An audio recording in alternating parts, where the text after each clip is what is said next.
کے نام سے جو بڑا مہربان نہایت رحم والا ہے۔ لوگوں اپنے پروردگار سے ڈرو جس نے تم کو ایک شخص سے پیدا کیا، یعنی اول اس سے اس کا جوڑا بنایا، پھر ان دونوں سے کثرت سے مرد و عورت پیدا کر کے روئے زمین پر پھیلا دیے، اور خدا سے جس کے نام کو تم اپنی حاجت براری کا ذریعہ بناتے ہو ڈرو، اور قطع مودت ارحام سے بچو، کچھ شک نہیں کہ خدا تمہیں دیکھ رہا ہے۔ اور یتیموں کا مال جو تمہاری تحویل میں ہو ان کے حوالے کر دو، اور ان کے پاکیزہ اور عمدہ مال کو اپنے ناقص اور برے مال سے نہ بدلو، اور نہ ان کا مال اپنے مال میں ملا کر کھاؤ کہ یہ بڑا سخت گناہ ہے۔ اور اگر تم کو اس بات کا خوف ہو کہ یتیم لڑکیوں کے بارے میں انصاف نہ کر سکو گے تو ان کے سوا جو عورتیں تم کو پسند ہوں، 2 یا 3 یا 4 ان سے نکاح کر لو۔ اور اگر اس بات کا اندیشہ ہو کہ سب عورتوں سے یکساں سلوک نہ کر سکو گے تو ایک عورت کافی ہے، یا لونڈی جس کے تم مالک ہو، اس سے تم بے انصافی سے بچ جاؤ گے۔ اور عورتوں کو ان کے مہر خوشی سے دے دیا کرو، ہاں اگر وہ اپنی خوشی سے اس میں سے کچھ تم کو چھوڑ دیں تو اسے ذوق و شوق سے کھا لو۔ اور بے عقلوں کو ان کا مال جسے خدا نے تم لوگوں کے لیے سبب معیشت بنایا ہے مت دو، ہاں اس میں سے ان کو کھلاتے اور پہناتے رہو، اور ان سے معقول باتیں کہتے رہو۔ اور یتیموں کو بالغ ہونے تک کام کاج میں مصروف رکھو، پھر بالغ ہونے پر اگر ان میں عقل کی پختگی دیکھو تو ان کا مال ان کے حوالے کر دو، اور اس خوف سے کہ وہ بڑے ہو جائیں گے، یعنی بڑے ہو کر تم سے اپنا مال واپس لے لیں گے، اس کو فضول خرچی اور جلدی میں نہ اڑا دینا۔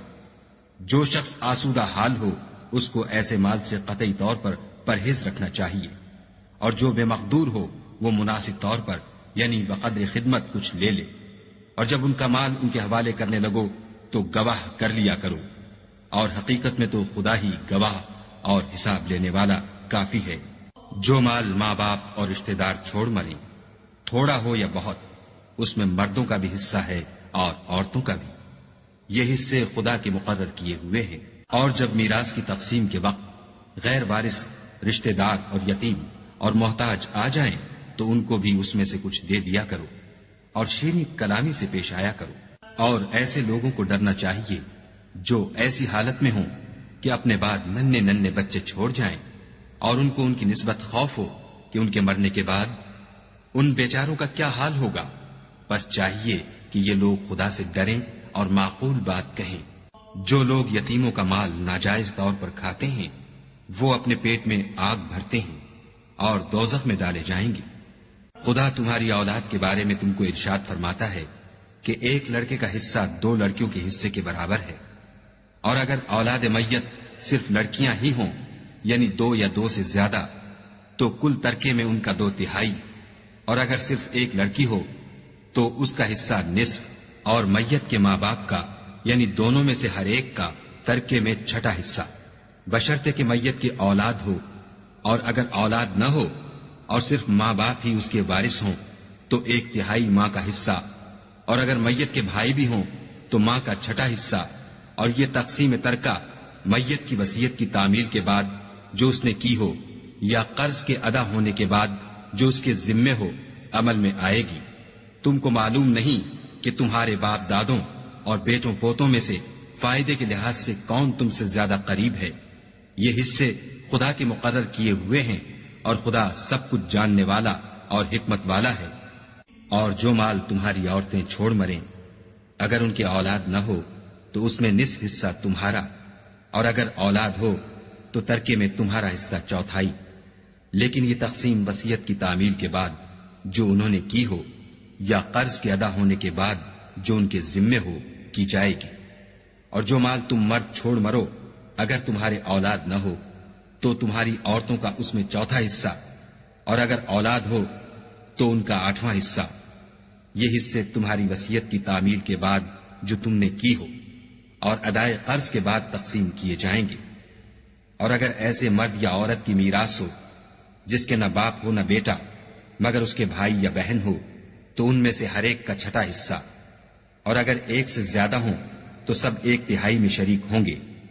یہ حصے بھی بعد ادائے وصیت و قرض بشرطے کہ ان سے میت نے کسی کا نقصان نہ کیا ہو تقسیم کیے جائیں گے۔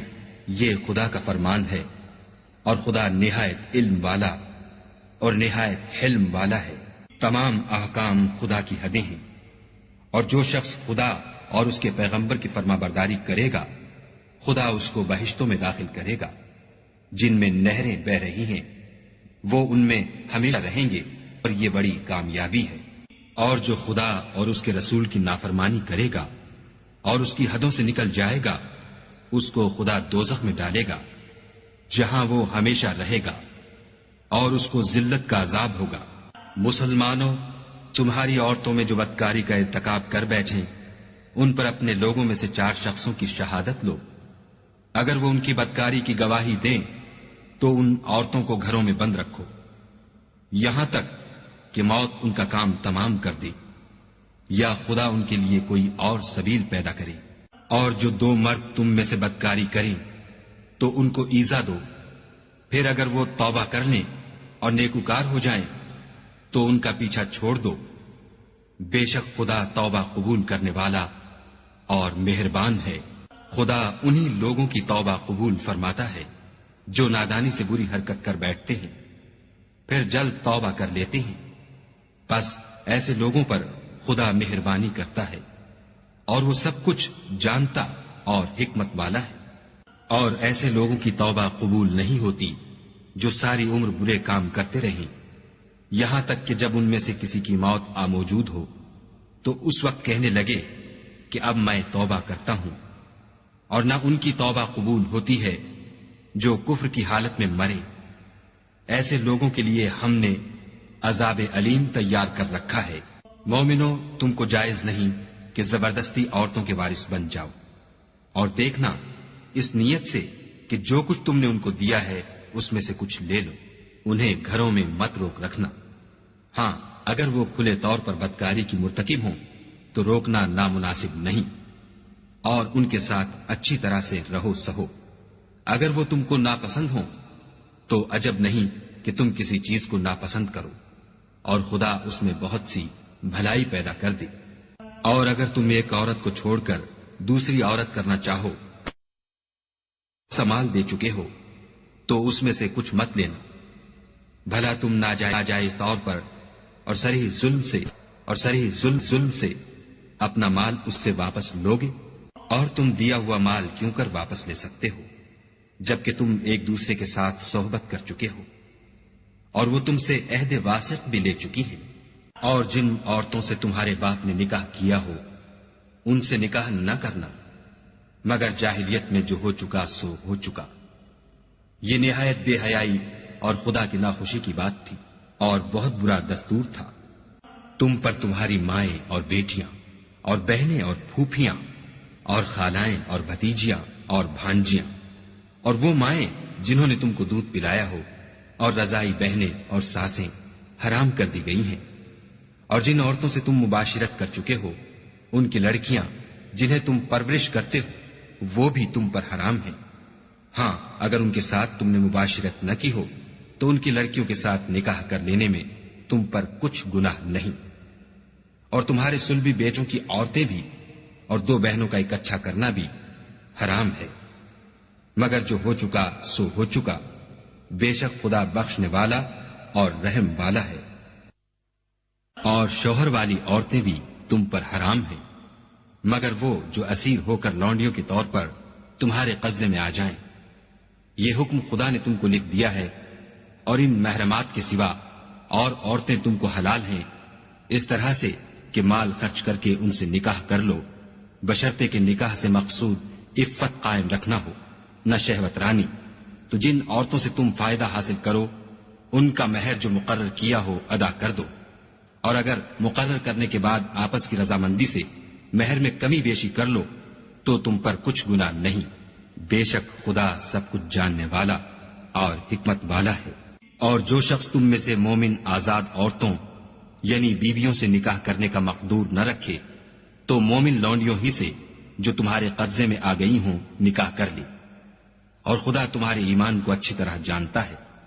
تم آپس میں ایک دوسرے کے ہم جنس ہو تو ان لونڈیوں کے ساتھ ان کے مالکوں سے اجازت حاصل کر کے نکاح کر لو، اور دستور کے مطابق ان کا مہر بھی ادا کر دو، بشرطے کہ عفیفہ ہوں، نہ ایسی کہ کھلم کھلا بدکاری کریں، اور نہ درپردہ دوستی کرنا چاہیں. پھر اگر نکاح میں آ کر بدکاری کا ارتکاب کر بیٹھیں تو جو سزا آزاد عورتوں یعنی بیویوں کے لیے ہے اس کی آدھی ان کو دی جائے. یہ لونڈی کے ساتھ نکاح کرنے کی اجازت اس شخص کو ہے جسے گناہ کر بیٹھنے کا اندیشہ ہو، اور اگر صبر کرو تو یہ تمہارے لیے بہت اچھا ہے، اور خدا بخشنے والا مہربان ہے. خدا چاہتا ہے کہ اپنی آیتیں تم سے کھول کھول کر بیان فرمائے اور تم کو اگلے لوگوں کے طریقے بتائے اور تم پر مہربانی کرے، اور خدا جاننے والا اور حکمت والا ہے. اور خدا تو چاہتا ہے کہ تم پر مہربانی کرے، اور جو لوگ اپنی خواہشوں کے پیچھے چلتے ہیں وہ چاہتے ہیں کہ تم سیدھے رستے سے بھٹک کر دور جا پڑو. خدا چاہتا ہے کہ تم پر سے بوجھ ہلکا کرے، اور انسان طبعاً کمزور پیدا ہوا ہے. مومنوں، ایک دوسرے کا مال ناحق نہ کھاؤ. ہاں، اگر آپس کی رضامندی سے تجارت کا لین دین ہو اور اس سے مالی فائدہ حاصل ہو جائے تو وہ جائز ہے. اور اپنے آپ کو ہلاک نہ کرو، کچھ شک نہیں کہ خدا تم پر مہربان ہے. اور جو تعدی اور ظلم سے ایسا کرے گا ہم اس کو عنقریب جہنم میں داخل کریں گے، اور یہ خدا کو آسان ہے. اگر تم بڑے بڑے گناہوں سے جن سے تم کو منع کیا جاتا ہے اجتناب رکھو گے تو ہم تمہارے چھوٹے چھوٹے گناہ معاف کر دیں گے اور تمہیں عزت کے مکانوں میں داخل کریں گے. اور جس چیز میں خدا نے تم میں سے بعض کو بعض پر فضیلت دی ہے اس کی ہوس مت کرو.